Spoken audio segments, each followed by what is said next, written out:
Welcome to my channel Lakshmi Ramana recipes. ఈరోజు మనం మంచి రుచికరమైన ఒక ట్రెడిషనల్ పచ్చడిని తయారు చేసుకుందామండి. అదే చింతాకు పచ్చడి. చింతాకు, పల్లీలు, ఎండుమిరపకాయలు కలిపి చేసిన పచ్చడి. ఈ చింతాకుతో మనం చాలా డిఫరెంట్ స్టైల్లో పచ్చడిని చేయించండి. నేను ఈరోజు పల్లీలు, చింతాకు, ఎండుమిరపకాయలు, ఉల్లిపాయ కాంబినేషన్తో చేశాను. మిగిలిన కూడా నేను వీడియో అప్లోడ్ చేస్తాను. ఇలా వేడి వేడి అన్నంతో ఈ చింతాకు పచ్చడి వేసుకొని నెయ్యి వేసుకున్నా పర్వాలేదు, నెయ్యి లేకపోయినా కూడా సూపర్ టేస్టీగా ఉంటుంది. ఏదైనా అప్పడం కానీ లేదు, వేపుడు కానీ లేదు, ఏం లేకపోయినా కూడా ఉత్తి ఈ చింతాకు ఊరిబిండి అంటాం మేము. ఈ చింతాకు పచ్చడితో తింటే అంత టేస్టీగా ఉంటుందండి. కాబట్టి మనం ఈ చింతాకు పచ్చడిని ఈరోజు నేను ఎలా చేశానో కావలసిన పదార్థాలు, తయారీ విధానం ఒకసారి చూసేద్దామండి. ఇక్కడ నేను ఒక 50 గ్రాముల పల్లీలు తీసుకున్నాను. అలాగే ఒక 50 గ్రాముల చింత చిగురు తీసుకున్నానండి. అంటే ఒక మీడియం సైజు కప్పుతో చింత చిగురు.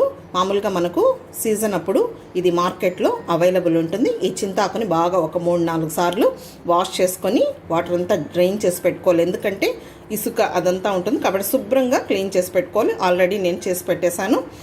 తర్వాత ఇక్కడ ఒక 15 ఎండుమిరపకాయలు తీసుకున్నాను. కొంచెం చిన్నవిగా ఉన్నాయి, ఎందుకంటే మనం పల్లీలు వేస్తున్నాం, ఉల్లిపాయ వేస్తున్నాం, అలాగే చింత చిగురు. ఈ చింత చిగురు అనేది చాలా పులుపుగా ఉంటుంది కాబట్టి కారం అనేది ఉండాలి. ఎప్పుడైనా కానీ పచ్చళ్ళకి కారం అనేది ఉంటేనే టేస్ట్ అనేది బాగుంటుంది. కొంచెం ఉల్లిపాయలు ఎక్కువగా వేసుకోవాలి. ఒక 2 ఉల్లిపాయలు తీసుకున్నాను, కొంచెం మీడియం సైజులో ఉన్నవి. తర్వాత వెల్లుల్లిపాయలు ఒక 5-6 రెబ్బలు వేసుకుంటే సరిపోతుంది. ఇప్పుడు మనం తయారీ విధానం చూద్దామండి. ముందుగా స్టవ్ వెలిగించుకొని ఫ్యాన్ పెట్టుకొని మీడియం ఫ్లేమ్లో ఈ పల్లీలని వేసుకోవాలి.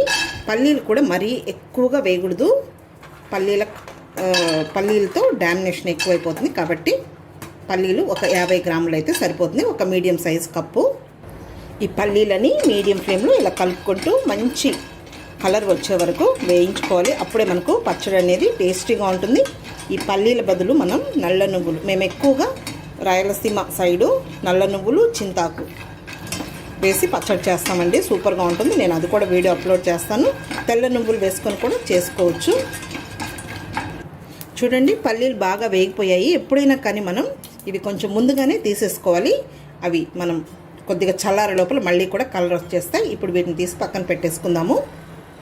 ఈ విధంగా ప్లేట్లోకి వేసి వేసుకున్నాము. ఇప్పుడు ఒక 1/2 టీ స్పూన్ నూనె వేసుకుందాము. ఈ ఎండుమిరపకాయని ఇలా తుంచి వేసేసుకున్నామంటే విత్తనాలు కూడా వేగి పచ్చడి అనేది కమ్మగా ఉంటుంది. కొద్దిగా కరివేపాకు, వీటిని కూడా కొద్దిసేపు మీడియం ఫ్లేమ్లోనే ఫ్రై చేసుకోవాలి. ఆ విత్తనాలు మనకు కలర్ మారుతాయి, అప్పుడు మనకు ఎండుమిరపకాయలు వేగిపోయినట్టు. ఇవి కూడా వేగిపోయాయి, తీసి పక్కన పెట్టేసుకుందాము. ఇప్పుడు చింతాకుని వేసేసుకుందాము.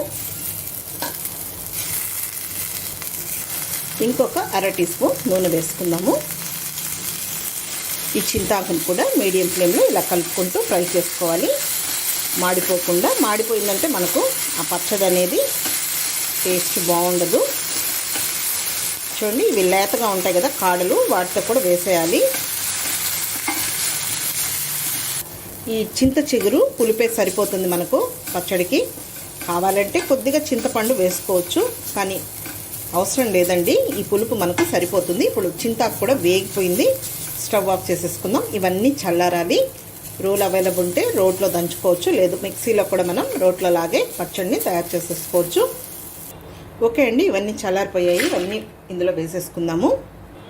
పల్లీలకి ఏం పొట్టు తీయాల్సిన అవసరం లేదు, కావాలంటే తీసుకోవచ్చు. ఇప్పుడు పచ్చడికి సరిపోయేంత రాళ్ళుప్పుని వేసుకోవాలి. ఇప్పుడు ఇదంతా ఇలా ఒకసారి మిక్స్ చేసేసుకొని మిక్సీ జార్లోకి తీసేసుకుందాము.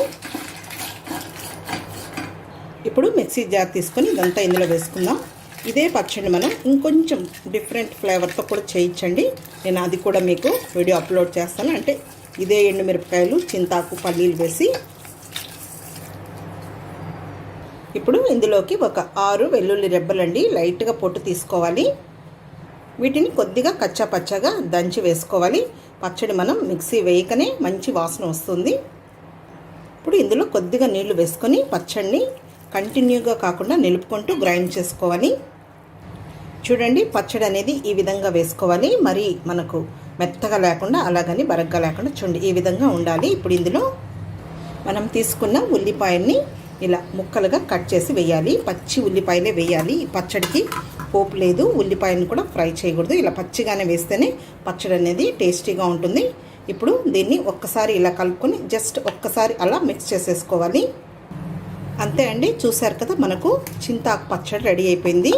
పల్లీల కాంబినేషన్తో చూడండి, చూస్తేనే నోరూరిపోతుంది. మంచి వాసన వస్తుంది. సూపర్ టేస్టీగా ఉంటుంది. అందరికీ కూడా నచ్చుతుంది. Traditional recipe. ఇప్పుడు ఇలా ఒక ప్లేట్లోకి ఈ పచ్చడిని ఒక కప్పులోకి తీసుకుంటున్నాను. ఇలా వేడి వేడి అన్నంతో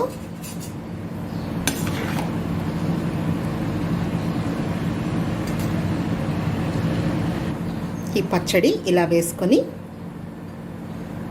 ఈ విధంగా కొంచెం నెయ్యి వేసుకొని వేడి వేడి రైస్తో తింటే సూపర్గా ఉంటుంది. నెయ్యి లేకపోయినా కూడా సూపర్ టేస్టీగా ఉంటుంది. ఇష్టపడే వాళ్ళు నెయ్యితో కూడా తినచ్చు. ఏం వెజిటబుల్ వేపుడు లేకపోయినా లేదు అలాగే తినేయచ్చు. కావాలంటే అప్పడం సూపర్ కాంబినేషన్, కావాలంటే వెజిటబుల్ వేపుడుతో కూడా తినచ్చు. ఏం లేకపోయినా కూడా ఉత్త పచ్చడితోనే తృప్తిగా తినేయచ్చండి. కాబట్టి తప్పకుండా ట్రై చేయండి. 100% పక్కా సూపర్ టేస్టీగా ఉంటుందండి. ఈ పచ్చడిని కూడా మీరు ఒక్కసారి రుచి చూస్తే జన్మలో మర్చిపోలేరు. కాబట్టి చాలా బాగుంటుంది. కాబట్టి తప్పకుండా ట్రై చేయండి. ఈ వీడియో మీకు నచ్చినట్లయితే నా యూట్యూబ్ ఛానల్ లక్ష్మీ రమణ రెసిపీస్ని కొత్తగా చూస్తున్న వారైతే నా ఛానల్ని తప్పకుండా సబ్స్క్రైబ్ చేసుకోండి. నచ్చితే లైక్ చేయండి, షేర్ చేయండి. ఒక మంచి వంటతో మళ్ళీ కలుద్దామండి. నమస్తే అండి.